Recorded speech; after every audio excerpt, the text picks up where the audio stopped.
Okay, I am going to call the January 27th meeting of the Delta Conservancy into order. We are going to have I'm used to every other meeting we have to have sort of what I call the COVID announcement. Do state meetings not need the COVID announcement? Which basically says we're conducting it. I guess the agenda more or less says it. So I won't bore you with what we call the COVID. We all can recite it in our sleep by now. It takes about 5 minutes. All right, I'm going to call the meeting to order. Let us have roll call, please. I understand there are some issues with power up in the Sacramento area. So let's see where we're at. I think we're looking good. Okay, Chair Mitchoff. Here. Vice Chair Winternitz. Here. Supervisor Natoli. Supervisor Miller. Supervisor Thompson. Supervisor Provenza. Sally Lukenbill. Here. Hey, Jessica, hold on a second. It looks like okay. Jim Provenza joined as an attendee, so I've allowed him to speak if he wants to. Jim, you want to unmute yourself, Provenza, and acknowledge you're here?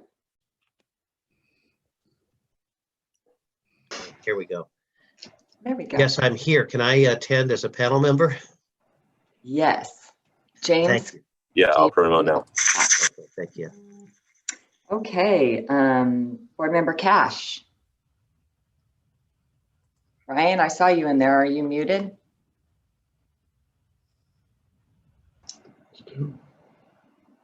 Board Member Cash? I will come back to Brian. Board Member Matsumoto? Here. Board Member Rustaller has indicated he would be absent. Board Member Sandoval has indicated she would be out for just a few minutes checking in some children at school. So she will be returning. I see Assembly Member Grayson is on mute. Yes, here. Good morning. Jessica, Brian Cash is here too. Sorry. Hi, Brian. We're waiting for you to get your microphone on. Yep. Okay, so liaison advisors, I can see that Jim Waters is here. Are there any other liaison advisors in with us today? And if so, you can raise your hand. I'm looking to see if I see any in the participant list. Can I call Supervisor Miller? I see that she's on the list now. Karen? Or Kathy? It looks like Kathy is connecting, Miller is connecting to audio right now. Let's give her a second. Looks like we do have a quorum. Great. That's good And I'll news. call back to Kathy maybe when we do the consent calendar. Would that be fine? Sure. Okay. All right. I'm going to skip introductions because everybody's name's up there. And I'm glad we have a quorum. Thank you for all of those who've been impacted by the storm and joining us, since I know staff spends a lot of time putting this together. And with all of our busy schedules, it probably would be difficult to find another meeting date. So with that, I'm going to ask for any public comment by any members of the public who wish to address us on any item not on today's agenda. There will be an opportunity to address us when we get to specific agenda items. Jessica, are you handling that? Are there any hands raised or public comment? There's currently no hands raised, but just to remind people that have dialed in, if they want to press #2 to raise their hand, they can do that. Or there's this raise your hand function. Thank you, James. We will move on to the consent calendar, which is the approval of the October 28th, 2020 minutes. Are there any corrections or additions to the minutes? Seeing none, I will ask for public comment on the minutes. Hearing none, may we have a roll call vote, please? Do we need a nomination? We need a nomination. Oh, that would be nice. May I have a motion to adopt the minutes? Dolly Sandoval moves. Hi, Sally. Dolly, thank you. You're welcome. Brian Cash seconds. Thank you, Brian. Now we have a motion and a second. I'm trying to go too fast here, folks. Roll call vote, please.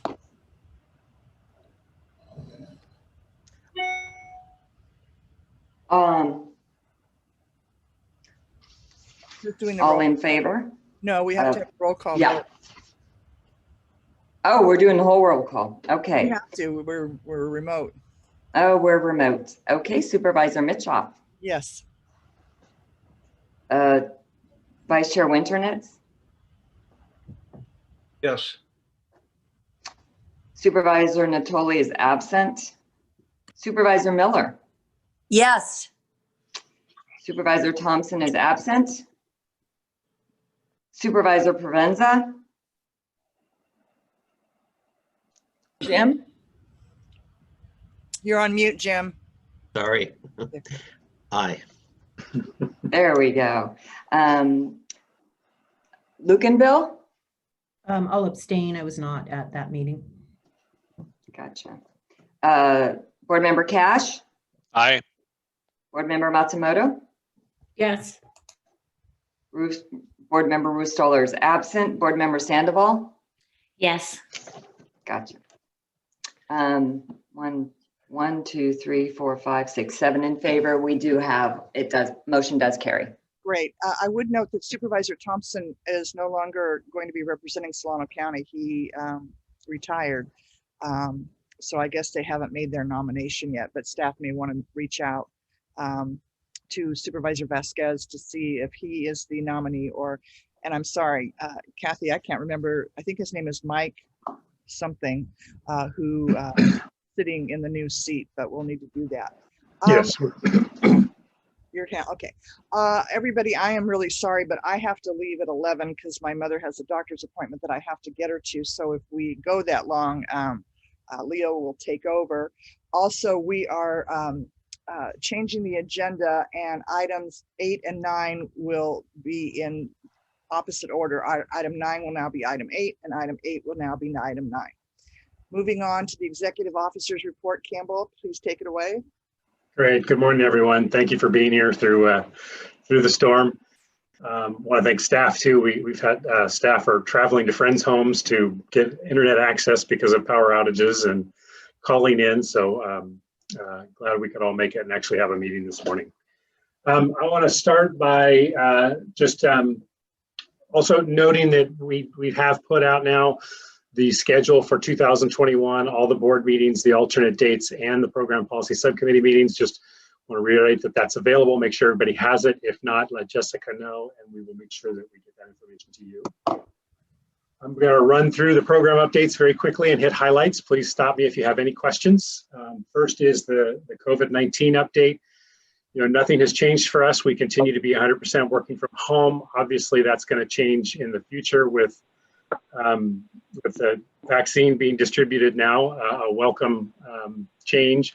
So that's really putting us in planning mode and trying to come up with what our new policy will be that will both take advantage of the technology as well as the flexibility and the reduced carbon footprint, but try to dial it in a way that is just sort of optimizes face time and maintains productivity. So we'll be working on that. We're going to send a survey out to staff here next week just to really understand their preferences and then also be working with state guidance to come up with our plan to get back to work eventually. Good morning, Karen and Campbell. This is Don Natoli. I was having a hard time getting in. They just admitted me, so I've been on the line, but I couldn't be heard. So sorry to interrupt. Great, Don, and thank you for that. Is Don now a panelist? I think so. I think they got me in finally. Okay, great. Go ahead, Campbell. Okay, good. Yeah, sorry. That's okay. Great. All right. Glad you could join us, Don. So the next step is the diversity, equity, and inclusion. As you know, that we have a committee now looking at diversity, equity, inclusion issues. We've all done some training. They continue to hold brown bag and committee meetings, and we are looking at trying to develop a framework, a high-level framework that will articulate the work that we're going to do in JEDI, both internally and externally. We met last week with the Stewardship Council and the Delta Protection Commission to think about maybe creating a high-level framework for all three entities. So we're just starting those discussions. It makes a lot of sense to have maybe a single framework and not three very different ones. I just want to extend personal thanks to Dylan Moore and Shelley Temple King on staff for their coordinating this effort and their expert facilitation of the effort. It's been a really, really good thing. One of the ancillary benefits is just really deepening our team bond as we have these very intense and personal conversations around justice and equity and diversity issues. So anyway, I highly recommend it for anyone who hasn't done that yet in their organization. Next up is the strategic plan update. As you know, we update our strategic plan every 5 years, and we are due for a refresh. So we're going to begin that process of refreshing the strategic plan for the year 2022 through 2027. At this point, we think that it should be an internal exercise. In the past two, the original and the second or the first update, we actually had a consultant, but we're envisioning doing this in-house. First step is to push the document out to staff and have them do a very thorough review, looking specifically at what still works, where we can be aspirational, what's new, and then we're going to come together and have that discussion. And then at the March board meeting, we will bring to the board a more sort of comprehensive approach and timeline to getting that document updated, and of course, including public outreach and public comment on that document. If all goes well, and it needs to, we anticipate it will, we would look at we would look to be bringing the board a completely reviewed draft. You'd have seen it previously, but a final draft of a revised strategic plan in this time next year, at the January meeting next year, for the board's consideration.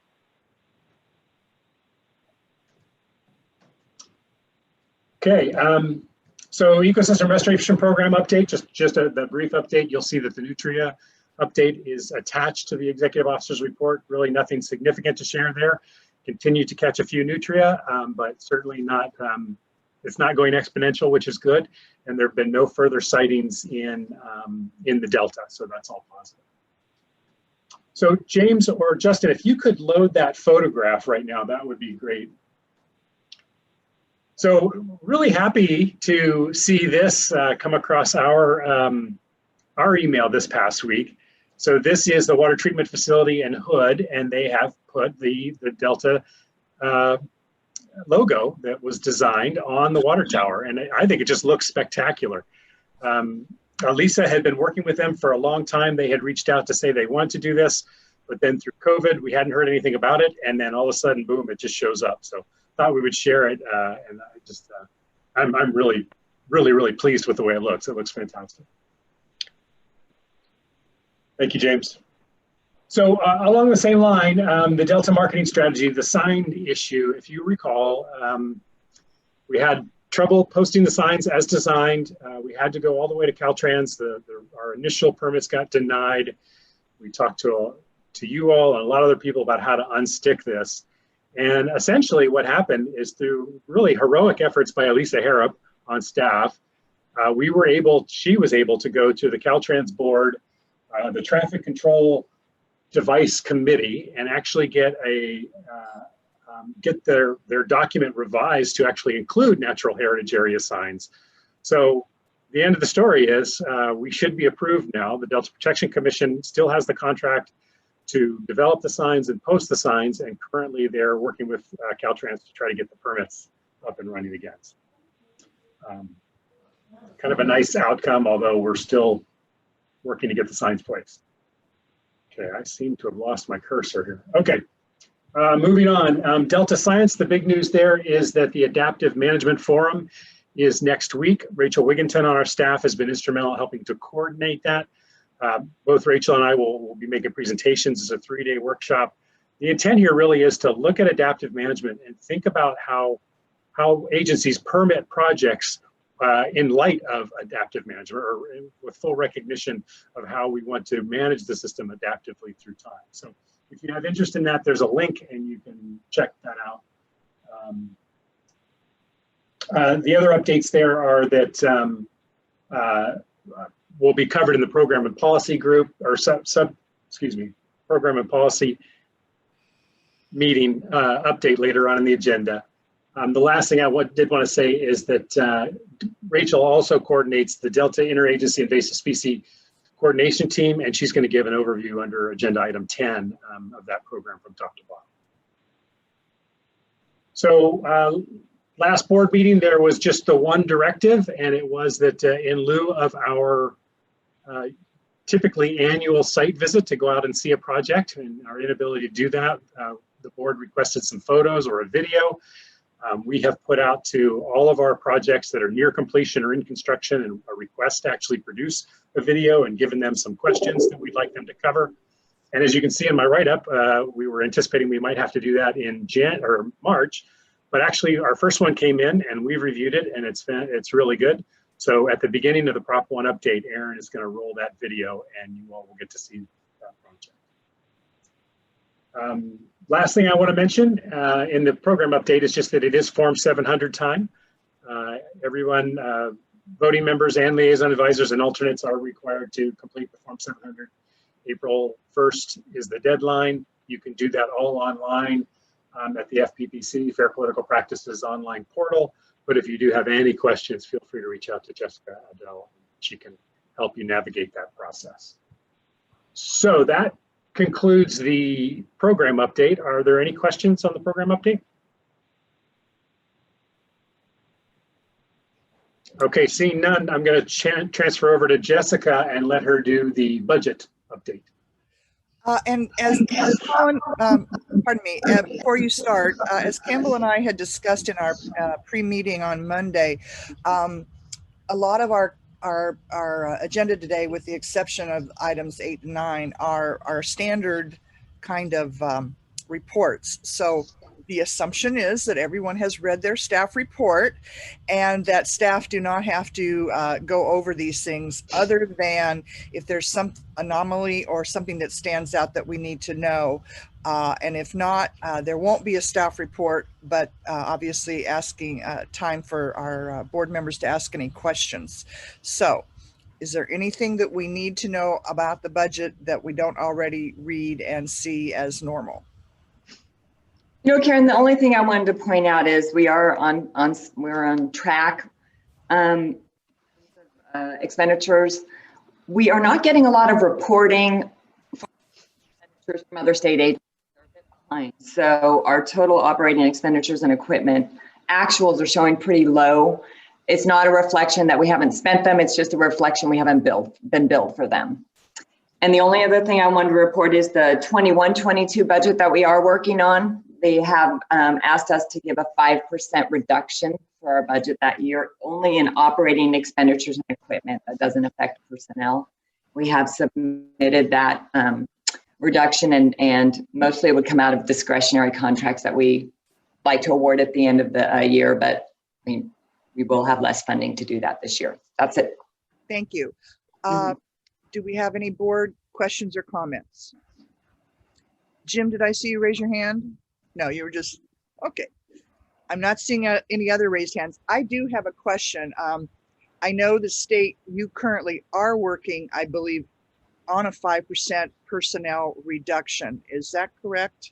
So currently it's a 9.3% reduction, which works into 2 days of free time. So what they've done is they've reduced our wage by 2 days and given us 2 days of what they call PLP wages. So we get 2 extra vacation days. That is not in the budget next year, but it's likely it will go through 2 years. It was planned for 2 years. We don't know for sure if it will continue. We'll know in July.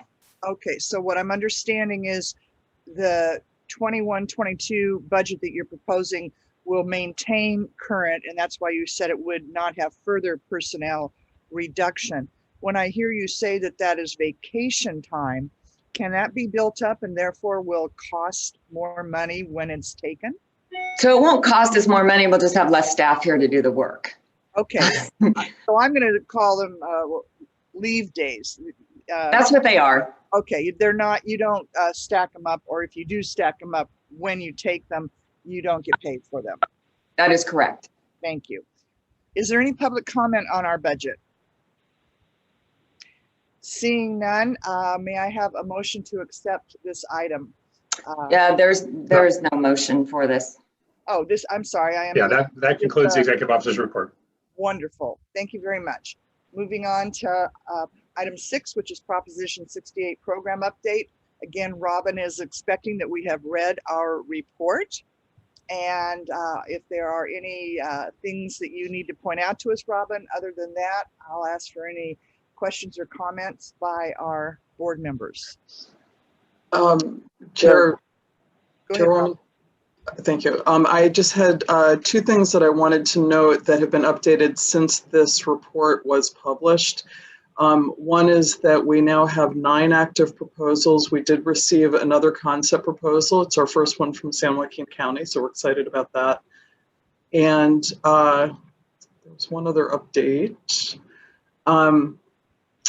P6804 should say final submission. We're in the process of doing our final reviews, which of course is a fairly extensive process, but our hope is very much that we'll be bringing our recommendation on that proposal to the board for consideration in March. Okay, and I'm seeing in the chat feature that Deborah may have raised her hand under the last item. Did I not see that? I don't even see Deborah on my screen. She's having to call in. Okay, Yeah, Deborah does have her hand raised, so she can unmute herself and speak, though. okay, Deborah, go ahead and unmute yourself, or it looks like you're already unmuted. I can't tell. Did you have a comment on our budget item, the last item? It was, yeah, it was just a brief comment that when you asked about whether or not it costs us more in the future, only if somebody separates from state service and we have to pay that out. Interesting. Okay, thank you. All right, and Chair, just Don Natoli, I have a question on item 6. on item 6, okay, go ahead, Don.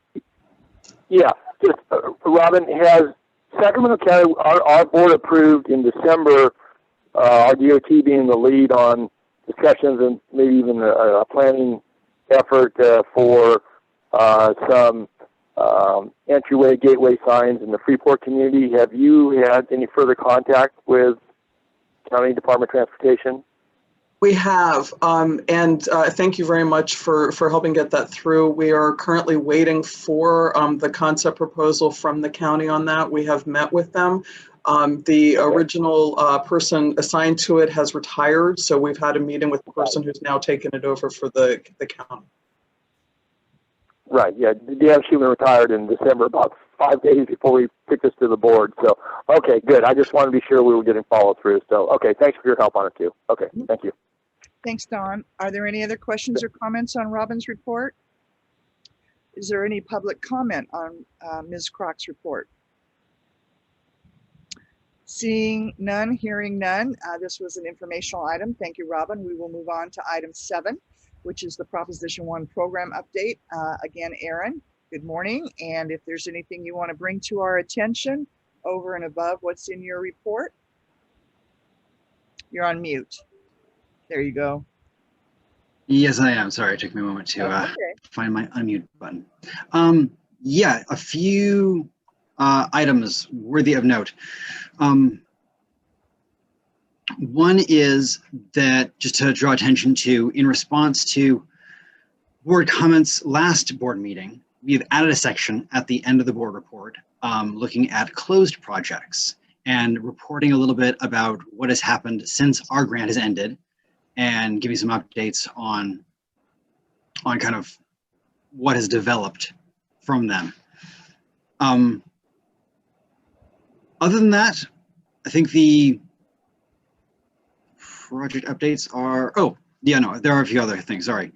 One item that I wanted to bring everyone's attention to is that let's see, which page am I on? On page 4, the grant to American Rivers for restoration planning at River Garden Farms is negotiating with DWR, and the process of that has led them to request amendment to change their project. We are processing that amendment and reviewing it right now. We will be bringing a recommendation to you next board meeting. At least that's the scheduled plan.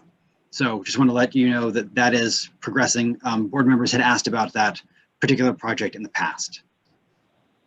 Okay, thank you. And thank you for including the end of report information. I think it's important that we always want to look at sustainability and how things are moving forward. Does anyone have any questions of Aaron about his report? Aaron, were we going to show that video now? Oh, is there a video? I hope so. So we do have a little 3-minute video of a project that's recently been completed. So we wanted to share that now. Sure. Before you go there, I have 3 comments, 3 very quick comments. Go ahead, Leo. Sure. Cycle 2, Peterson Ranch, Prop 1, 1605. Which page are you on, Leo? I am, oh, this shows the pages. It's up in the top. Page 7. Great, thank you. So Second project listed. So this is through Solano Resource Conservation District, act as of 2017, but there's no new information. I'm just interested in what do we have? What came out of this? Yeah, so this has actually been, there's no new information because the project is just kind of wrapping up. It's on schedule. It's slightly under budget.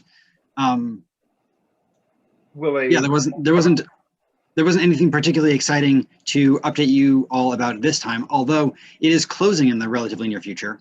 So that will be an update. But this project has successfully installed habitat buffers along numerous waterways on Peterson Ranch, which is an active working ranch in the Cache Slough complex, right along Lindsay Slough. And so this has been a multi-stage process where even before our grant, there were other corridors that were planted. And so that was done as sort of a test run to see if the concept worked of installing these fences along drainage ways, keeping the cattle out, and then within those fences, planting native vegetation, allowing it to grow. So they did that sort of pilot test study or test project. And it was quite successful. And so they came to us for a significantly larger chunk of money to do a significantly longer stretch on many more of the networking canals and drainage ways on the property. And so they have installed all the cattle exclusion fencing. They've installed all of the plants, and those are growing and being monitored. Good. I guess my question is there a final report, however short it may be, that is submitted to the Conservancy so we can take a look at these and see how the efforts of the expenditures of money? So that, yes, but I'm glad, good. And if that's available, I mean, I'd like to see it. So this project hasn't closed yet. And so they will submit their final report after the funding term ends. It's one of their last deliverables, as it is with all of our grant agreements. Okay. But when it is submitted, yes, it will absolutely be available upon request for anyone. And there is a note similar to that on a grant that did just close. It's actually our first implementation project to close. It is number 1608, and it is on page 10, the last entry. And a final report is available in case anyone would like to peruse that. And Leo, I know you have 2 other comments, but may I suggest, Aaron, that instead of none, you just might put something like this project is almost closed, and you know, exactly, instead of none. Yeah, certainly. Okay. And along that line, Aaron, just the same comment on page 9, the fish-friendly farming, close to 731, new information done. If a report's coming out, I'd like to see that. Yes. So that says none because project has been closed long enough that in a previous board report there was a note about a final report being available. But since that happened, the project is closed. Really, there's we should leave that note in there anytime we receive a final report. Sure. Thank you. I think so. Instead of none, just up same as last month or last meeting, blah blah blah, whatever. Absolutely. And Leo, you had a third comment? Aaron addressed my third one already. Thank you. Oh, okay. Thank you. Are there any other? Sandy, are you sort of raising your hand? It disappeared with my virtual background. Aaron, thanks for the report. Just to track the unspent funds, Do I Yes. understand correctly that those just, we never dispense those, so those go back in the pot for reallocation in subsequent grant cycles? Correct. Okay, cool. Thank you. Thank you, Sandy. Anyone else? I'm not seeing any raised hands. Do we have any public comment on this item? Karen, we were going to roll the video quickly Oh, and that's then, right. and then Thank wrap it you. up. So, Well, okay, yeah, we'll wait for public comment after the video. Go ahead, please. okay. James, if you can. There we go. Just, Yay, Bay Point. Well, near my county.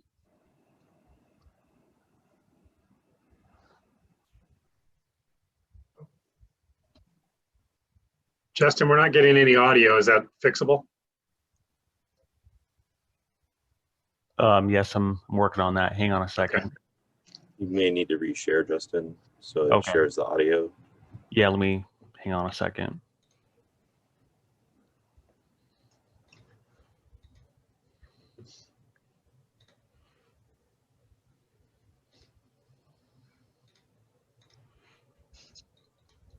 All right, here we go. Hello, I'm Katie Hornbeck, Grants Manager from the East Bay Regional Park District, and I'm going to show you around our recently completed restoration site at Bay Point Regional Shoreline. Historically, the Bay Point Regional Shoreline comprised a broad range of ecological communities, including large expanses of emergent saline marsh, seasonal wetland, wet meadow, open water, channel, riparian scrub, and grassland. Most of the historic habitats were lost or significantly degraded over the past 100 years. There were 4 goals of this project: restore wetlands, enhance uplands and wildlife habitats, and adapt to sea level rise. This would be accomplished by earthwork activities aimed at restoring the historic marsh plain and channels, seeding and planting the terrestrial transition zone, and implementation of an extensive vegetation plan focused on establishing target ecosystem land use types, including a weed detection and response plan. Thanks to the Sacramento San Joaquin Delta Conservancy, Prop 1 funds benefited this project immensely. Combined with funds already secured, the Prop 1 grant completed the funding needed for construction, which included earthwork, habitat restoration, planting and weed control, and the first 2 years of maintenance and monitoring. This project presented a valuable opportunity to the Delta by hydrologically reconnecting the site to the adjacent marsh and tidal slough complex and convert weedy, low-quality seasonal wetlands and ruderal land cover back to the high-value habitats including saline emergent marsh and associated tidal channels, grassland, and upland transition zone. As seen in this drone footage, the Prop 1 grant also funded the approximately 50-foot-long channel bridge. This maintains current public access over the excavated tidal emergent marsh. Additionally, Prop 1 funded approximately 5,000 linear feet of fence which was installed for habitat protection. Waterfowl, shorebirds, passerine birds, mammals, reptiles, amphibians, and fish, including the Delta smelt, winter run Chinook salmon, and steelhead, all benefited from the restoration work, as the Bay Point Regional Shoreline lies within a region designated by the U.S. Fish and Wildlife Service as a critical habitat for them. The nearly 150-acre parkland is at the approximate midpoint of the San Francisco Bay Estuary and the Sacramento-San Joaquin River Delta.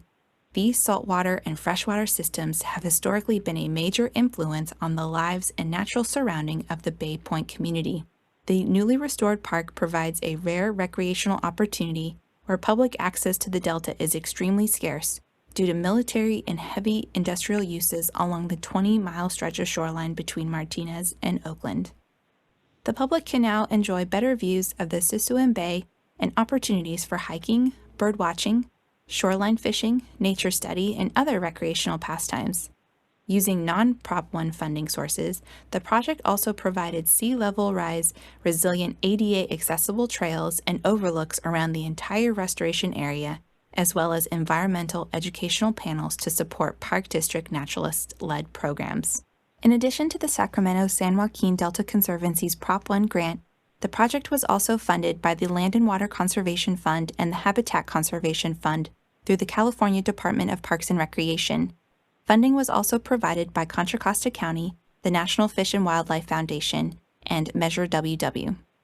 This project was supported by Contra Costa County Flood Control and Water Conservation District, the San Francisco Bay Joint Venture, California Rec Trails Committee, California State Lands Commission, the Contra Costa County Department of Conservation and Development, the Delta Protection Committee, John Muir Land Trust, the San Francisco Bay Water Trail Group, and Friends of the Delta Trail. Thank you for your support, and we look forward to seeing you in the parks. You can find more project information at ebparks.org. I would like to point out, for those of you not familiar, when she said along the title from Martinez to Oakland, this is actually east of Martinez. Between Martinez and Bay Point is a community unincorporated in Contra Costa and Pittsburgh. So that's a great project. Jim. Hi, everybody. I have not physically been on the property yet, but I've got anecdotal reports from colleagues that is really a great job. You came out beautifully, and so I just like to give kudos to everybody involved. It's going to be a great asset to my county as well. Thank you. Thank you, Jim.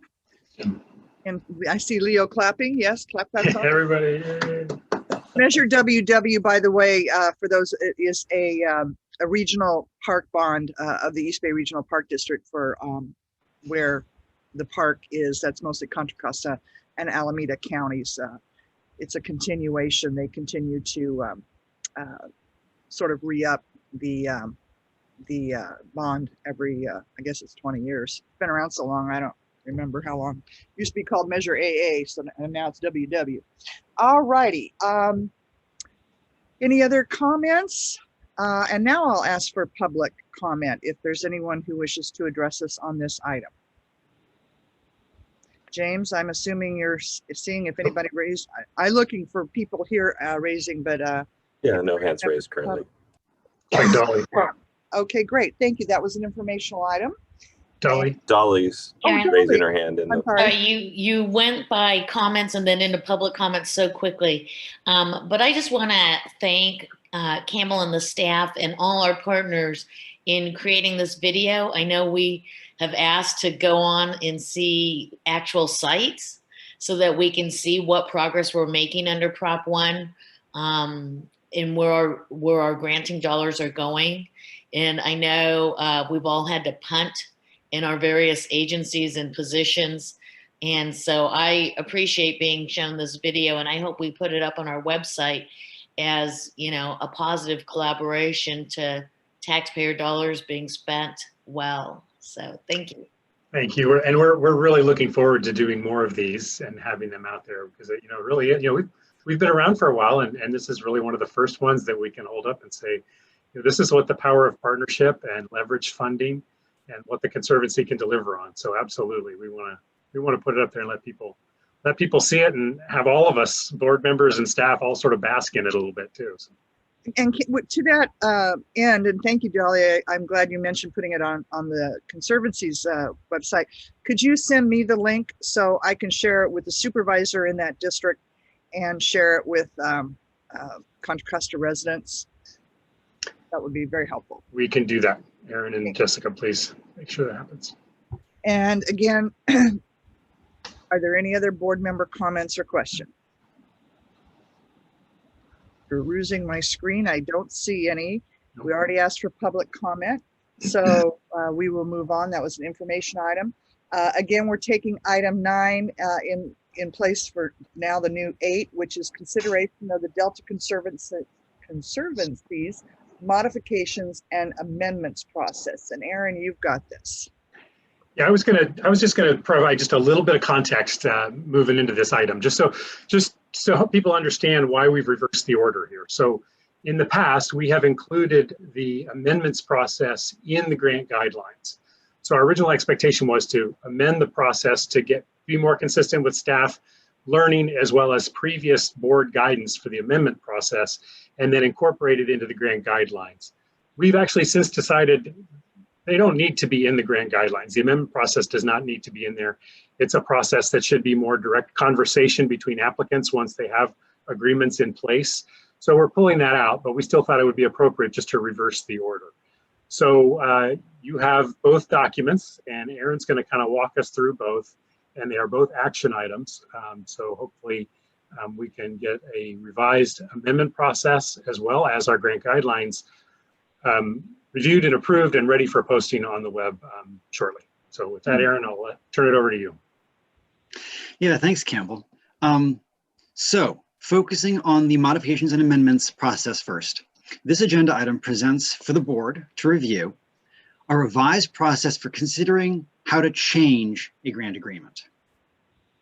You have the revised process as attachment 9.2. And to give a little bit of background, in 2016, you, the board, approved a process for amending grant agreements.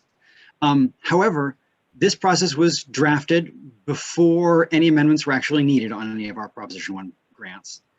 And as a result of that, it contained some gaps and some inconsistencies. And it also only addressed amendments and ignored smaller modifications, which is a distinction that I will come to in a moment. But these issues have led to us needing to revise this process and present you with this new draft for consideration.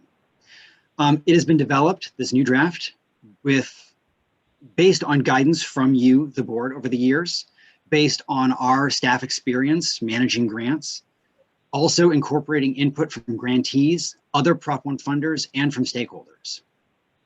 It has been created to reflect board guidance, to clearly establish appropriate board oversight, to efficiently utilize board and staff time and effort, and also to provide a full and clear set of instructions.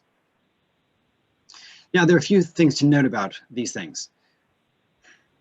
Any request of any of the levels of or types of changes will be evaluated in light of how the requested change would have affected the competitive nature of the applicant, the application when it came in, how it might impact the overall intent of the project, and any and all changes will be documented and so they can be clearly tracked.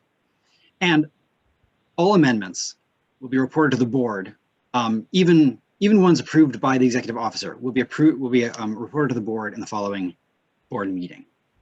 Now, I said there were a couple of salient details about the types of modifications we're talking about, types of changes. So we draw the line between 3 different big types of ways of changing a grant agreement that are all spelled out in this new revised process. A minute modification is for very small changes, such as changing internal deadlines of minor deliverables, very small changes to the grant agreement. Budget modifications are for moving funds between cost categories. So say between materials and supplies and personnel, if that was needed for some reason, but below the threshold listed in the grant agreement. And finally, amendments. So that's a budget modification. Finally, amendments are larger changes above the threshold, and the types of changes that those can fall into are listed out in the process of whether or not it's brought to you, the board, as a fully agendized topic, whether it's approved by the board on consent calendar, or whether it's something that the executive officer can approve and then we notify the board of afterwards. So with that as an introduction, I will pause there and ask if you would like more details or have any questions about this new process. Thank you, Aaron. Does anyone have any comments or questions on this proposed amendments change? Jim, go ahead. You're on mute still though, kiddo. Too many buttons to hit here. Thank you for this. It does seem very logical and a good process for efficiency and so forth. And I appreciate your comment that all amendments would be reported to the board, but I don't find that language in the policy itself, and I wonder if we should add explicit language to that effect. Yeah, that has been sort of standard operating procedure with the Prop 1 updates for quite some time. But yes, we can explicitly add that. Yeah, we'll add that. Okay, great. Thank you. Thanks, Jim. Any other comments or questions? And Aaron, I would assume under Leo's comments on the one of the previous items, you said that there was some negotiations going on that particular grant with DWR. So depending on what those perhaps amendments changes, they would now fall under this new process for review. Absolutely. And just to clarify, the amendment is with American Rivers. That's our grantee. However, it's in response to negotiations that American Rivers has been having with DWR. Right. But that's the example of a grant that's already been offered or allocated and what might happen in the future. Yes, absolutely. Okay. Anybody else raising their hands or having any questions? I see Deborah has her hand raised. Okay, I'm sorry, Deborah, where are you? You're not on my. I'm having to call in because I have no internet because of the storm. So I gotcha. Okay, yeah, please. Yeah. Point of clarification regarding notification to the board. Certainly anything that involves the budget, it's sounding like certainly amendments and budget modifications. I just want to confirm regarding minute modifications that don't involve the budget, if the board wants to be notified of those as well. So the sorts of things that might entail is, hey, can I have an extra week to get you that report? Is that something that the board would like us to report on, or is that a level below which the board feels they don't need that notification? I mention it because it can be, we do a lot of that. Right, and thank you for raising that, because as I recall, Aaron reported that those are changing perhaps line item budgets or deadlines. I would think that should fall to Aaron and Campbell under their discretion, and if they think it should be reported out. So maybe, what do other people think? I'm a little confused as to the distinction. I was referring to amendments. Yeah. Oh, okay, you were item 3 approve C, and so this is item 3 approve A. So only the amendments, Jim, you were referring to. That's correct. Okay, so I think in answer to the question, Deborah, the minute modifications would not be something that needed to be reported. I think. Okay, and then Yeah. budget modifications as well, or only amendments? I'm sorry, say that again. Budget modifications as well, or only amendments would need to be reported? Aaron, didn't you say something that followed within the discretion of the executive officer? Campbell, do you want to respond to that? Well, this is where it gets a little tricky, but I think the expectation is budget modifications is shifting budget between tasks at a level that does not affect the outcomes, does not affect the intent or purpose of the grant. And so I think our expectation was that we would not necessarily report that. It doesn't require a complete amendment process. But I could also envision periodically there might be one of note that might, we would actually include in the Prop 1 update if it, if we felt it was noteworthy enough to make sure that the board was aware of it. But so amendments, full amendments, absolutely reporting per that. Modifications, minor modifications and minute modifications typically would only be reported in the Prop 1 update if they kind of rose to that level of significance that we wanted to make sure that board members were aware. Yeah, and I was referring to 3, 1 through, I guess, little 3, 1 through 4, because these are things that normally be done by the board, but because exigent circumstances are being done by the executive director. Exactly. Yeah. So per this response, I'm understanding that 3 approve, A and B would not be reportable unless staff felt in the updates they would be. 3 approve C, all those I, 2I, 3I, 4I, well, 3I, would automatically come to us whether they were budget modifications or new language and had fallen under. So does everybody feel comfortable with that that level of reporting and or not reporting? I'm seeing shake. I do. Okay, great. So with that, let's go for public comment. If there's anyone in the public who wishes to comment on this action item.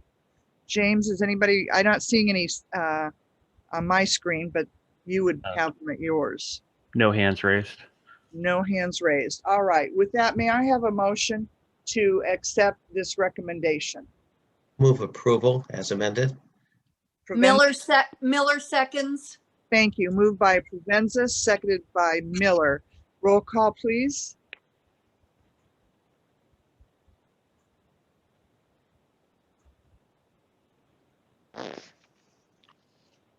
Are you unmuting yourself? Sorry about that. I'm sorry. I'm trying to type and do it all together. Are we ready? Chair Mitchoff? Yes.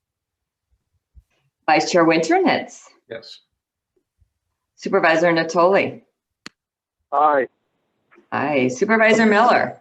Yes. Supervisor Thompson's absent. Supervisor Provenza? Aye. Sally Lukenbill? Aye. Brian Cash? Aye. Board Member Matsumoto? Yes. Board Member Rostoller is absent. Board Member Sandoval? Yes. Oh, you are there, Dolly, and I didn't. Thank you. 1, 2, 3, 4, 5, 6, 7, 8, 9. Motion passes. Thank you, Jessica. With that, we will move back to item 8, which is the consideration of the Cycle 5 Proposition 1 grant guidelines. And Aaron's going to take us through that too. Go ahead, Aaron. Or Campbell, are you introducing anything here? No, go. Aaron's ready to fly on this one. Thank you. So, thank you again. As in previous cycles of the Proposition 1 grant program, we have brought a draft guidelines to the board for approval or for consideration. And if approval is given, we post the draft guidelines on our website for at minimum a 30-day public comment period. We incorporate any comments that we get from the board or from the public and refine that to a final draft guideline that we again bring to the board for again consideration before then opening the actual solicitation. So that is what you see before you. It's a staff report outlining the significant changes that we have made from Cycle 4, the approved and used Cycle 4 grant guidelines, and morphing them into our new Cycle 5 grant guidelines. The changes going from the final Cycle 4 to the draft Cycle 5 were pretty minor. Cycle 4 worked very well, and so we really didn't change too much, but the changes that we have made are outlined in the table in the staff report. If the board does approve these draft grant guidelines, they'll go up on our website right away for the 30-day public comment period. The final grant guidelines will be brought to the board at a future board meeting in time for Cycle 5 to be opened on August 1st of 2021. So does anyone have any questions about any of the changes or any component of Cycle 5 draft guidelines? Aaron, you might just mention the expected amount available and that is our last solicitation too. Yes, yes. So Cycle 5, we are aiming for Cycle 5 to be our 5th and final grant solicitation cycle. And we will have, looks like slightly over $3 million. So a somewhat smaller pot than we've offered in previous cycles. But that's what we have left. So we're hoping to move all of it out in this one last cycle. Thanks. And Aaron, going to, I think it was Sandy's question many items ago about when a current grant is completed and there are leftover funds, they come back into the pot. I'm assuming at this point that money is in the Cycle 5 pot. But once we go through Cycle 5, if there are leftover funds, is there a possibility of Cycle 6? Or does that money go back to the state? There is certainly a possibility of Cycle 6. We're hoping to get enough of the money moved out in Cycle 5 to leave only a very small amount left over, which we will want to hang on to for a little while in case any of our operating projects need some kind of emergency additional money, if there's funding needs, that we can sort of have some to fill in the gaps. That makes sense. Okay. Do any board members have any comments or questions on Aaron's report? Jim Bufenza, go ahead. I hope I'm at the right place. We're on number 8 right now. Yes, correct. Yes. some of the changes, I just had a couple questions on the removing the language regarding reservation of funds. Can you tell us which item you're on, Jim? That's item, I believe, 6, change number 6. Thank you. Yes. And I wondered whether, does that affect anything that we've been able to do? Do we lose anything in removing that language? So this was largely removed to avoid confusion. The board still absolutely has discretion to reserve funds if they would like to. This is something that we didn't want to include as a sort of recognized category in the board, in the grant guidelines, because, well, for a couple of reasons. One, to a certain extent, applicants don't really need to know about the inner workings of how these awards are made and the level of details. And also, this is something that does have significant and broad impact on the Conservancy's budget. And so it's something that if the board decides to do, we want to do under sort of special consideration. Okay, thank you. And then Can I add something to that? Sure. Who's speaking? Deborah. This is Deborah. Okay, go ahead, Yeah. Deborah. So regarding reservation of funds, really it is an option that, again, as Aaron mentioned, the board could choose to do. We highly, highly recommend against it. And Department of Finance has also cautioned us against doing that. We had done that early on. It created a lot of challenges. What we did last year instead, as you'll note, we had a few projects that were not quite ready to go. So instead of reserving funds, what the board did was just hold off on the award until they were ready. What we were running into is people were taking so long, applicants were taking so long to be ready that we were holding funds even into the next cycle.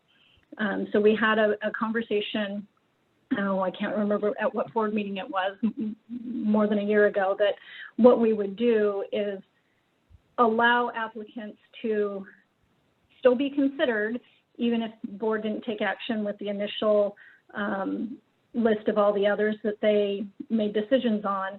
They could still be considered until such time as another cycle was open for solicitation, and then they would need to come in with that cycle.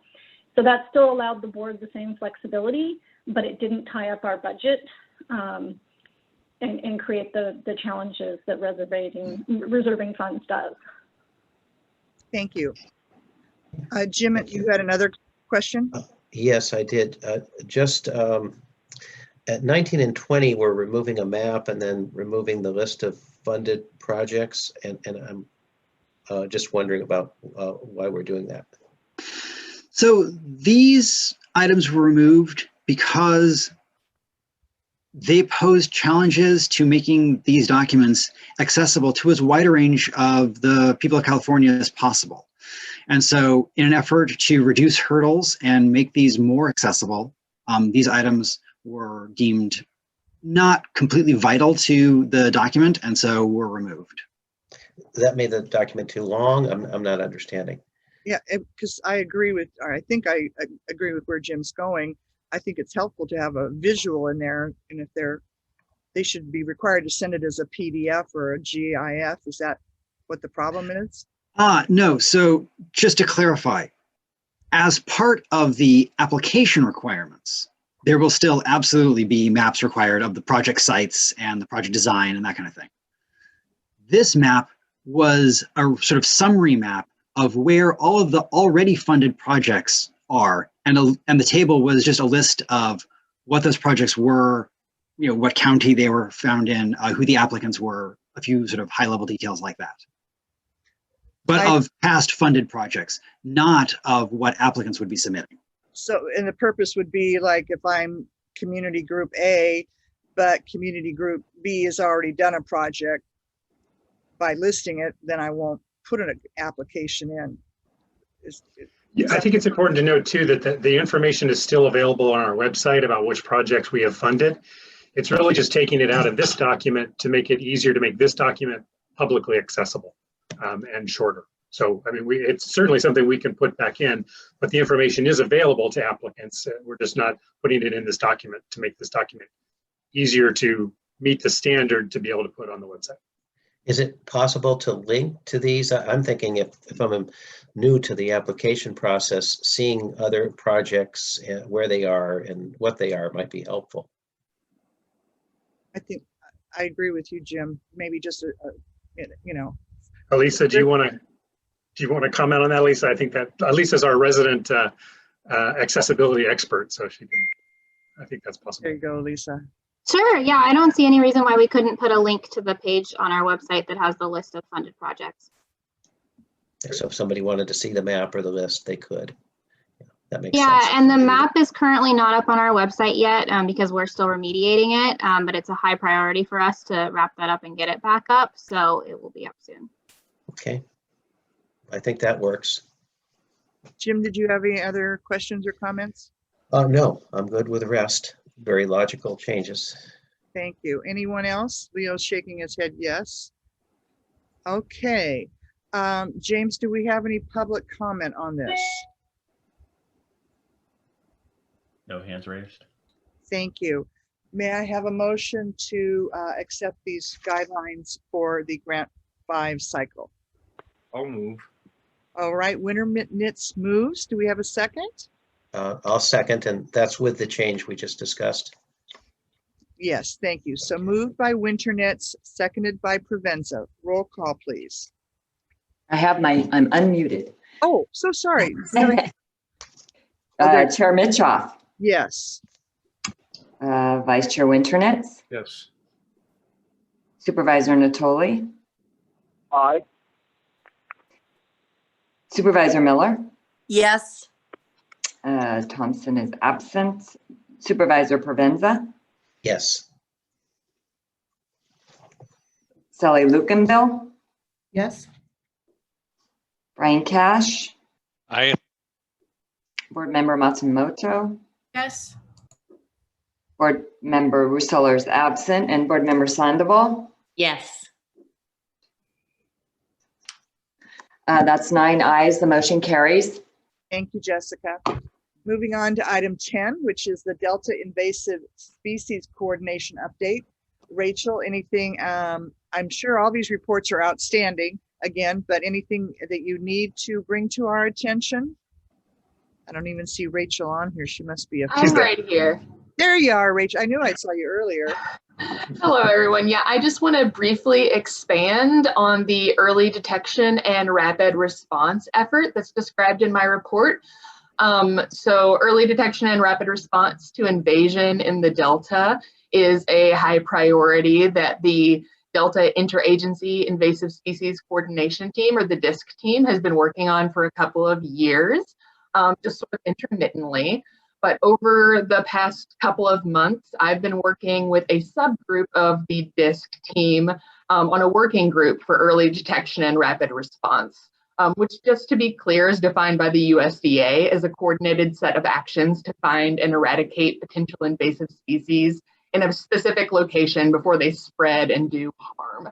So an example of this in our region is like the nutria work that Campbell was describing previously, where there's a lot of effort to quickly identify new nutria invasion in the Delta and get rid of those individuals. So the DISC team has agreed to meet in the first quarter of 2021 to build upon a draft framework for early detection and rapid response, which members of the DISC team had previously developed. I mentioned one of those meetings in my staff report, but we actually met again on Monday. And on Monday, we met to have a detailed discussion of the first portion of that framework, which is preparedness for new non-native species. And we plan to meet a couple more times over the first quarter, and we're going to present our draft framework at the Bay Delta Science Conference in April for feedback from the community. So we have a pretty nice interim product that we'll be able to produce from this effort, which I hope will move this really important issue forward. So that's the only thing I really wanted to expand on, and I'm happy to take any other questions folks might have. Jim, go ahead, please. Hi, Rachel. Are you guys involved yet with mute swans? So no one has brought those up in the conversations yet, but one of the aspects of preparedness that we discussed in our last meeting was having a list of species that basically we should be looking out for. So I feel like that might come up as part of actually creating that list. But I don't know honestly a ton about those swans. So. Okay, the Department of Fish and Wildlife has got it on their radar. It's a very prickly issue because any methods of eradication or so forth regarding a swan is really prickly. I think I'll stick with that. But anyway, it's on their radar. Apparently this has come from the East Coast working west, and it is not good for waterfowl. Wherever the swans come in, they tend to displace geese and ducks. And they're also voracious as far as habitat destruction. All right, I really appreciate that point, and I've made a note to bring it up at our next working group meeting, because I definitely feel like we have a really strong showing from plant folks in this working group. So any notes about vertebrates I feel like are particularly useful. Thank you. Do we have any other questions or comments by board members? I'm not seeing any. Any public comment on this, James? No hands raised. Wonderful. We will move ahead and file that report. Thank you, Rachel. Our next is the item 11, Delta Conservancy 2020 Implementation Plan Status Update and consideration of 2021 implementation plan. This is an action item. Deborah, go ahead. All right, good morning. So I will start with the end of your status update for 2020. That one's just an information item. I think it's clearly an understatement to say 2020 was not the year that any of us anticipated. We had 4 new staff join us, virtually onboarding 100% with the pandemic and the change to 100% telework. It really shifted fundamentally how we operate. So in the update, you will see that typically we just give you a status update on what was adopted in the original plan, but we did add 2 things. And that is one new goal to reflect the significant work that was required to enable that shift, manage the budget impacts, and then actually do some innovation along the way, which is don't let a good disaster go to waste. We also added a new section that reflects our justice, equity, diversity, and inclusion, our JEDI goals. And in that spirit, I would just like to take the opportunity to acknowledge that today is International Holocaust Remembrance Day. So I am pleased to be able to say that although there were a few delays, understandably, we didn't have any programs that were derailed. And I also want to take that opportunity to recognize that really each and every one of our staff stepped up to the challenges this year with a really can-do attitude. They were really flexible and adaptable and committed to the success of the Conservancy, despite all the forces of 2020 that played out, personally and professionally for folks. Our team is really resilient and has taken these challenges as an opportunity to become stronger. And I'm really proud of our team, and it's my privilege to get to work with them. So that's our 2020 update. If you have any questions regarding any of the particular items, let me know. Regarding the 2021 implementation plan, as always, collaboration, networks, and partnerships are key in all that we do, including ensuring that our justice, equity, diversity, and inclusion are a premise upon which all our other work is conducted. You'll see Prop 1 is winding down as Prop 68 hits its stride. We're continuing efforts to partner with and support public and private landowners in their efforts to engage the carbon market. We'll be using specific real-world samples to guide exploration of the Conservancy's potential role in land ownership, easements, and management. As Kimball mentioned, we'll be working on updating our strategic plan so we can bring you an update of that a year from now. And of course, there are a lot of administrative priorities, such as updating our policies, that the majority of the administrative work is not forward-facing, but we can't function without it, and our team works very, very hard at that, so I don't want that to get lost because it's not as interesting and novel as giant swamp rodents. So we are presenting the 2021 implementation plan to the board today for consideration of approval, and there's a suggestion motion at the end of the staff report that reflects the staff recommendation. So with that, I'll pause, and if there's any questions, I'm happy to answer.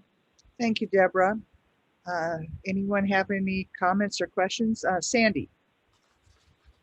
Well, Deborah, thank you to you and staff. I do want to acknowledge it's been a really tough year, and so I do appreciate all the adjustments and just powering through a lot of tough things. So thank you to you and everybody. I'm particularly interested in the new Jedi work that you all are doing, and I wondered if that could come up at a future board meeting, whether it's sharing some of the draft guidelines or just sharing sort of where you're going. I'm glad you are working on that. I mean, it's another thing, another really big, meaty, heavy topic on top of a lot of other work that you're already doing. So appreciate the time and energy that folks are putting into that. But I appreciate hearing some of what you're doing at a future board meeting. We would love to do that. Absolutely. We will find a good time to bring that forward and keep you posted. Great. Good. Thank you. Thank you. Any other comments or questions? All right. James, do we have any public comment? No hands raised. Thank you. This is an action item. May I have a motion, please? Okay, I think Kathy Miller's going to move it, and I do believe I was trying to get unmuted to do it. I'll Yes, second I it. will Nicole move the seconded it. item. And Dawn, is that a second I hear from you? Yes, yes, Thank it's a second, yes. Moved by Miller, seconded by, oh my gosh. Natoli. Natoli, thank you. Oh, OMG. All righty, Supervisor Mitchoff. Yes.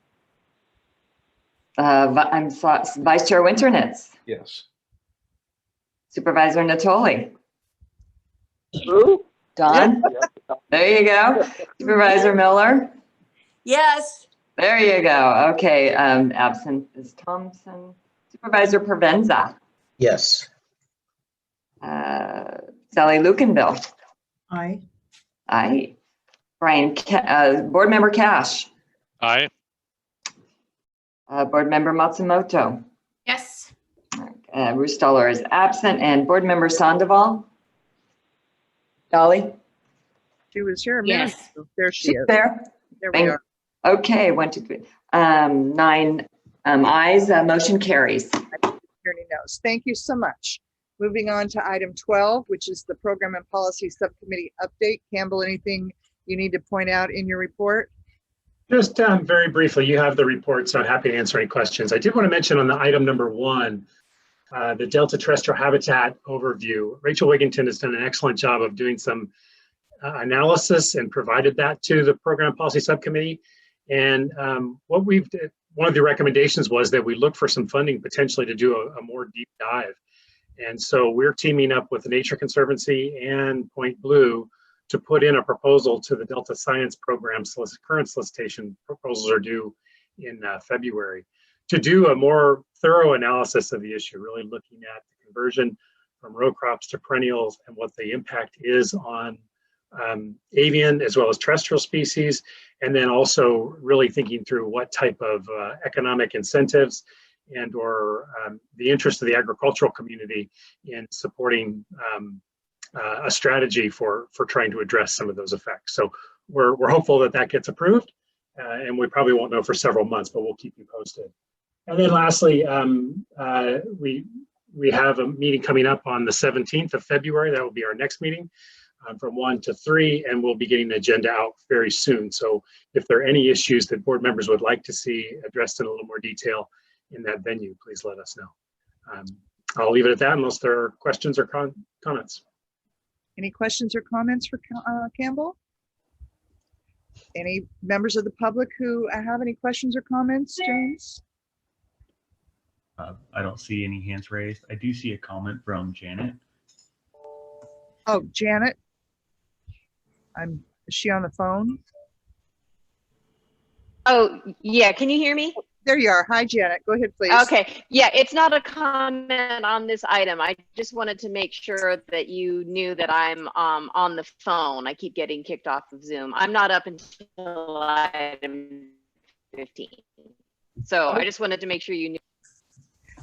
There you are, and somehow you got cut off, but I see your picture on the screen. So we'll make sure we only have a few more items to go here. So, all righty. Amanda Bowl, do we have a Delta Stewardship Council update, item 13? Yes, I'm There here. she is. Hi, Amanda. Good morning. Thank you, Chair Mitchoff, and good morning, everybody. I just have a few quick updates. First, I want to let everyone know, remind everyone that Supervisor Natoli is now joining the Stewardship Council again. He's returning to the council as the new chair of the Delta Protection Commission. So, we are very excited to have Supervisor Natoli back. He was a member of the council when we were developing the Delta plan several years ago, and so we really welcome his experience, knowledge, and commitment to the Delta.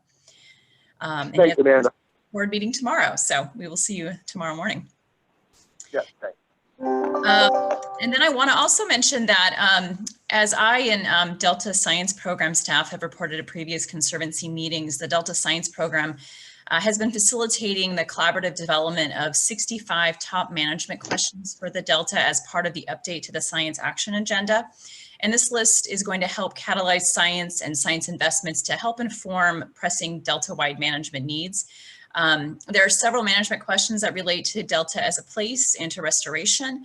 And these management questions, the next phase in the development of the Science Action Agenda is using these management questions to now help us identify the science actions that will help to find the answers to these questions. So it's an ongoing process, the development of this update, but we're excited that these 65 management questions are now available and can be found on our website. But please, if anyone would directly like the link, please feel free to reach out and I'm happy to send you the direct link to those questions. And then I was hoping to introduce Dr. Jessica Rudnick, who is the council's new California Sea Grant Social Science Extension Specialist.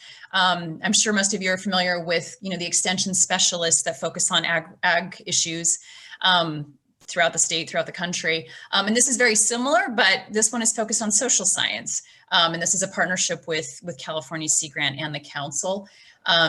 So Jess was hoping to join us today, but she's one of the many people dealing with power and internet outages right now. So I'm not sure if she's actually on the meeting or not. I'm not seeing anybody. Okay.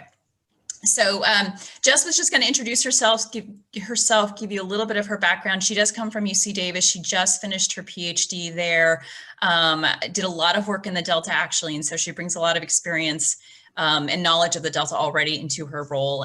She's hit the ground running. She started in December and is now spending her time kind of talking with a lot of folks. She's met with the commission. I think she's planning to meet with Campbell and Deborah soon to start getting kind of a bigger feel about really kind of what the social science needs are throughout the Delta and how we can start to better integrate social science efforts into the work that we're doing. We have spoken with Campbell about maybe doing a slightly deeper dive at a future Conservancy meeting. So even though unfortunately she couldn't make it this morning, she is very much looking forward to meeting with all of you and hearing your ideas and kind of talking a bit more about what she's thinking her work is going to entail over the next couple of years. Okay, thank you, Amanda. Any comments or questions by any of our board members? Campbell, go ahead. I just wanted to thank the Stewardship Council for bringing on this type of expertise. I think for a long time, it's been recognized that we need to focus more on social science in the Delta. So we really welcome Jessica and look forward to working with her. I think it'll benefit all of our work, all the Delta agencies, just to have a better grounding in the social sciences. Thank you. Thank you. And I know I speak for the supervisors. We always love it when Don is our leader of the Delta County Coalition, and he will, I appreciate, Amanda, that you're welcoming him back. He's fabulous. All righty. Did you want to say anything, Don, about your what your goals and plans are as the new member?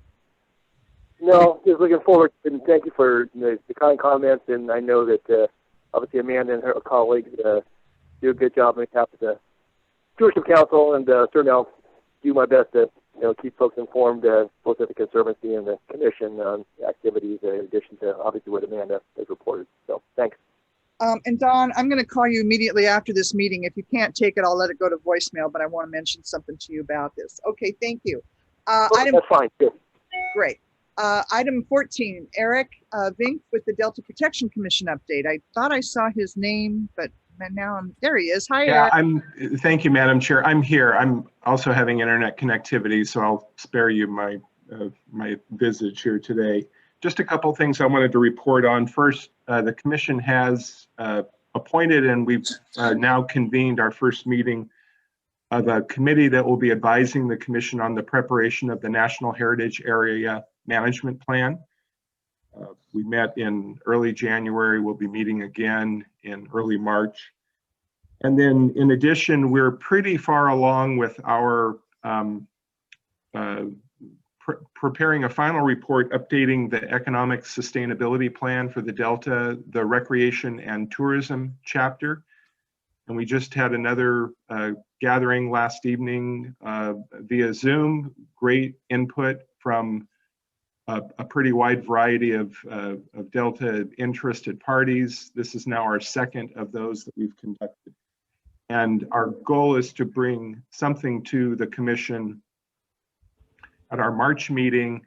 We do hope we'll be able to work closely with the Conservancy staff on bringing together a group of entities, state agencies, local agency representatives, and members of the Delta business community to begin focusing in on some of the recommendations that we have highlighted in this recreation and tourism chapter update to support Delta recreation and tourism efforts. So that's all I have to report unless there are any questions. Thank you, Eric. Questions for Eric? And we welcome our new chair, Natoli, as well. And I'm assuming there's no public comment on this item, James? No hands raised. Thank you very much. I thought I saw Carrie's name, Carrie Buckman. Do we have a report on the Delta conveyance update? I didn't see anything in the packet, but I'm assuming that's okay. Yeah, Carrie has brought Janet Barbieri, who the person also, if Carrie's having problems. I don't know if Janet is also still having problems. Janet, are you there? I'm not seeing her. She was there and then she'd be gone. And why don't we she's on the phone. Justin, I don't know if you can unmute her. It's the 530 number. Okay, will do. Thank you, Elisa. Janet, are you there? There you are. Hi, Janet, again. Can you hear us? Yeah, I am. Can you hear me okay? Yes. So we understand that you're giving Carrie's report on the Delta conveyance update.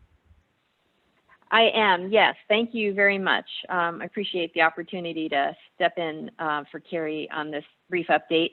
I just wanted to quickly let you know that we are continuing to work on the draft environmental impact report. That'll really be the focus this year for the team, but there are some other things that I thought you might be interested in.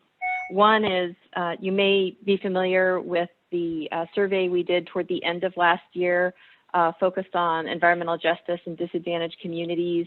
That survey closed mid-December, I think it was December 18th, and we're working on writing up a report right now on that, and we're certainly happy to bring results back to this body if you are interested when we have them available.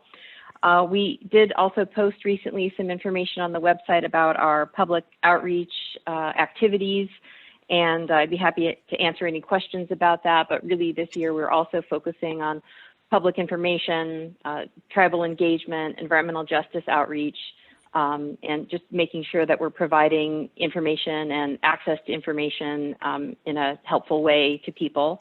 And then two other things, just quickly, I wanted to mention that we are spinning up a really robust effort to develop a community benefits program. And the intent of that program is to it's basically a defined set of commitments that the project proponent would make, but the intent is to develop it in coordination with the local community. The commitments are made separate from, in addition to, permit conditions, and it's a way to identify, a potentially wide range of benefits that sort of go beyond what is possible as a part of the existing regulatory processes. And so we have a blog post on the website about it. There's a concept paper, which is really just a very early conceptual look at how we're looking at community benefits, how we're defining it, and how we're going to approach developing it. We'll be doing a round of interviews in January and February. And some of you may get an email or a phone call, and be happy if folks are real interested in getting interviewed, certainly email me and let me know. After the interviews, though, we do plan on doing a series, and I think we're probably going to do 3 public workshops, probably March, April, May.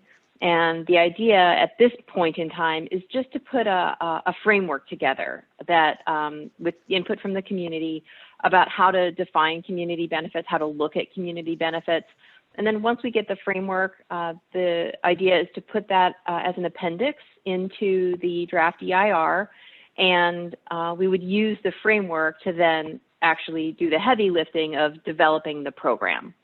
And I'd be happy to answer any questions anybody has on that.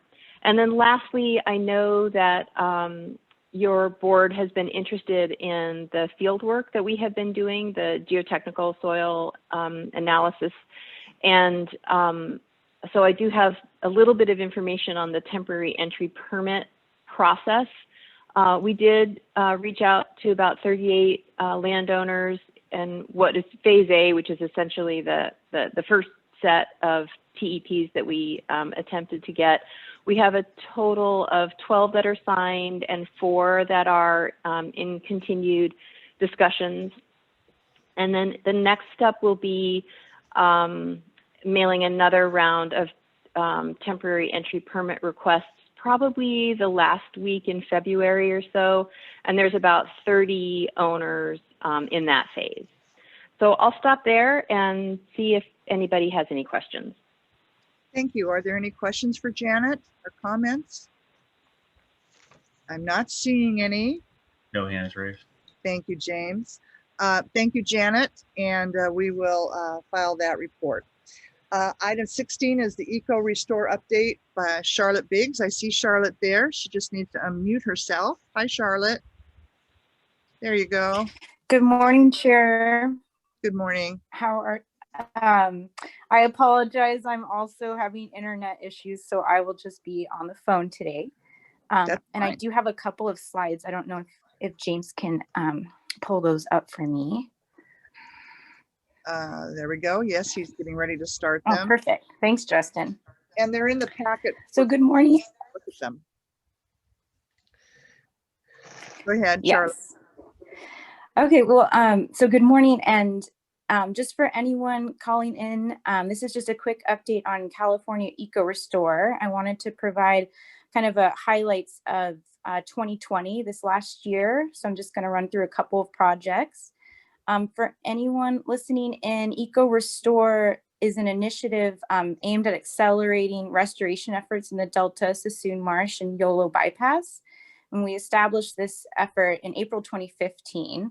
And since then, we've completed about 6,500 acres of restoration, with another 4,500 acres currently under construction. And so we can go ahead and move to the first slide. So I wanted to highlight project Lower Yolo Ranch, which is a tidal wetland restoration project that's pretty large. It's about 1,600 acres in the Lower Yolo bypass. And this effort's been in the works for many years, over 10 years. Many different partners have been involved in this effort. It broke ground in kind of late 2020, and it's now completed. So this effort is owned by Westlands Water District and worked with DWR and other partners, and it was funded by the State Water Project. But DWR will take over ownership of the site as well as O&M. And one of the coolest things about this site, and what I'm showing here in the picture, is that it's actually right next door to a project we completed in 2018, which is YOLO Flyaway Farms, which is about 350 acres. And so they're now connected. And so you can see on the right-hand side of the photo, the tules and the vegetation there. And on the left-hand side, kind of the new construction, that's actually the point where they were connected. So this will be one big sort of tidal wetland restoration site for fish and other species. So we're very excited about that and excited to see it be completed this year. And you can go to the next slide. The next project I just wanted to highlight is Wings Landing. It's also a state water project funded effort. It's about 240 acres in the north central Sassoon Marsh.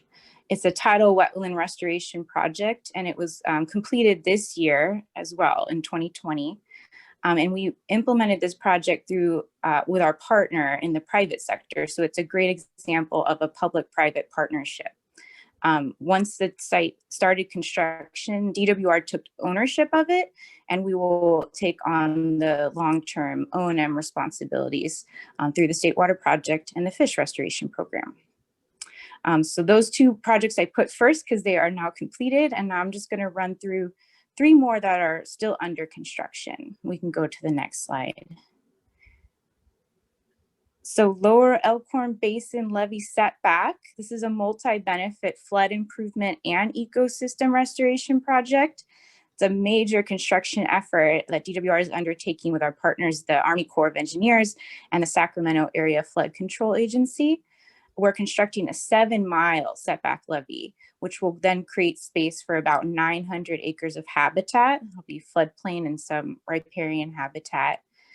This project broke ground this last year in 2020, and it's still under construction and will be for the next coming years.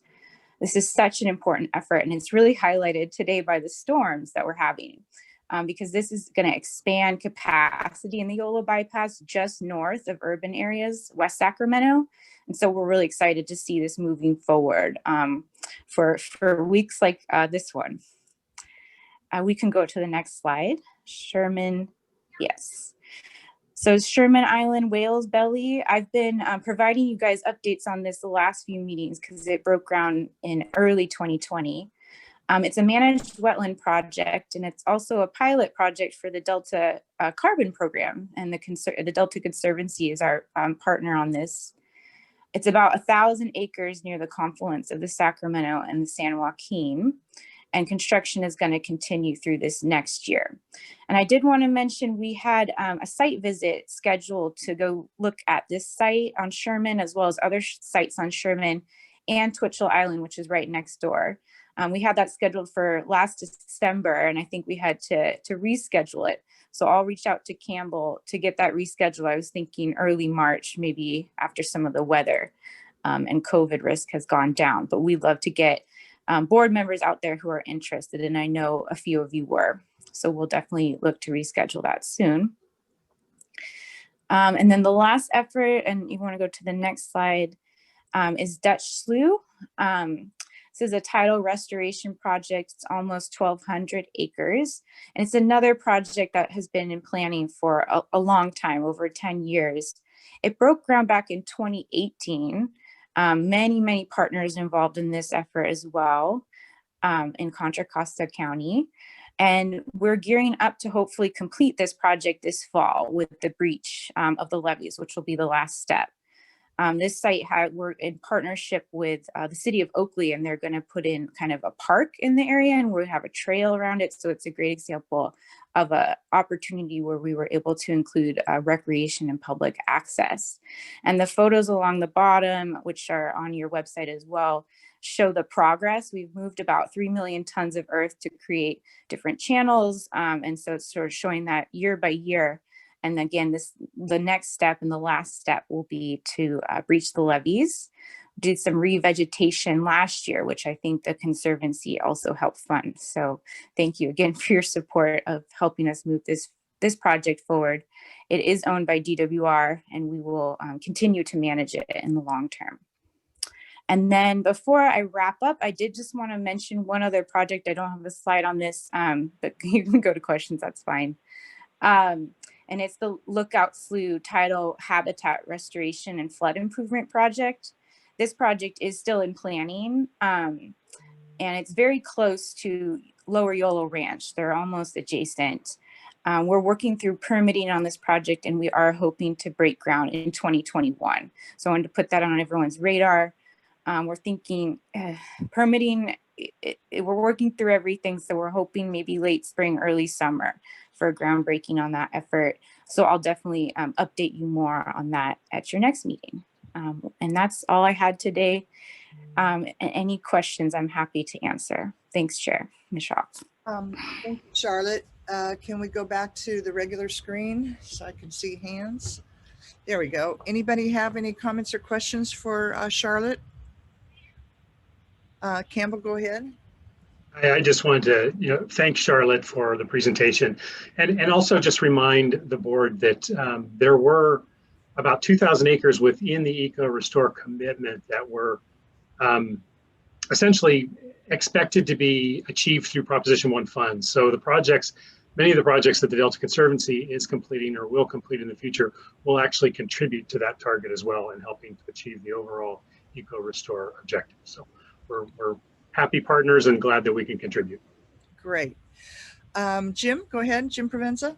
Yes, I don't know if this is possible, but it would be nice to have a video similar to the one that we saw earlier on the Yolo Ranch, Lower Yolo Ranch project. It's difficult to explain the benefits verbally to people, but I found the earlier video was excellent and would like to be able to show people concerned about the bypass and particularly people in Yolo County the benefits of the projects. Thank you, yes. Jim. Charlotte, if I could respond, the good news is we have a video just about ready to come out. So Great. I will be sure to share that with you all. That's featuring DWR as well as Westlands and some of our partners. So so yeah, I would love to share that with you all. We Fantastic. do aim to do videos on all these projects, but they do sometimes take a while, but we are excited to get those out. Thank you. thank you. Any other comments or questions? And James? No hands raised. Thank you so much. All righty, item 17 in your packet, the potential agenda items for our March 24th, 2021 meeting. If you want, if you have any thoughts, give Campbell a call. Okay, public comment on any item. Again, we're doing this not on today's agenda, just following up from when we first asked. I'm assuming there is none. And with that, have a great day. Best wishes to all of you that are impacted by the storm. We need the water, but I always say I feel bad for those that are negatively impacted. So stay warm, stay dry, stay hooked in, I guess, electrically. Take care. Have a good day, everyone. Meeting is adjourned. Thank you, everyone.